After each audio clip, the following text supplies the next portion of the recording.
3-4 days నుంచి ఈ మొక్కను గమనిస్తున్నాను. చెట్టు నిండా కాయలే ఉన్నాయి. రోజు మార్నింగ్ పిల్లల్ని స్కూల్‌కి వదిలిపెట్టే టైంలో చూస్తూ ఉన్నాను. రోజు వీడియో తీయాలనుకుంటున్నాను గానీ, పిల్లల్ని స్కూల్‌లో దిగబెట్టే హడావిడిలో రోజు వీడియో తీద్దాం అనుకుంటున్నాను గానీ మర్చిపోతున్నాను. ఈరోజు గుర్తుపెట్టుకొని ఆ చెట్టు దగ్గర ఆగి మరీ వీడియో తీశాను. చూడటానికి చెట్టు నిండా కాయలున్నాయి. వైట్ కలర్‌లో పట్టుకుంటే అంటే పండుకాయ ఎలా ఉంటది అలా ఉంది. మరి ఇవి తినే కాయలా పిచ్చికాయలా అనేది నాకు కూడా తెలియదు. అసలు ఈ కాయ నేమ్ కూడా నాకు తెలియదు.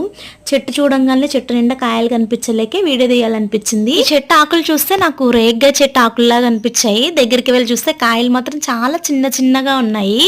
మరి మీరే చెప్పాలి అసలు ఈ చెట్టు పేరేంటో, ఇవి తినే కాయలా లేకపోతే పిచ్చికాయలా అనేది. కొన్ని కాయలు కోసాను టేస్ట్ చేద్దామని చెప్పేసి, కాకపోతే అంత ధైర్యం చేయలేకపోయాను. మళ్ళీ పిచ్చికాయలు అయితే ఏమన్నా అవుతుంది కదా అందుకని చెప్పేసి. ఇంతకుముందు ఎప్పుడు కూడా ఈ మొక్కను నేను చూడలేదు, ఫస్ట్ టైం చూస్తున్నాను. మరి మీ ఫ్రెండ్స్కి ఈ వీడియో షేర్ చేసి ఈ మొక్క నేమ్ ఏంటో, అసలు ఈ కాయల నేమ్ ఏంటో కూడా కనుక్కొని కామెంట్ చేయండి.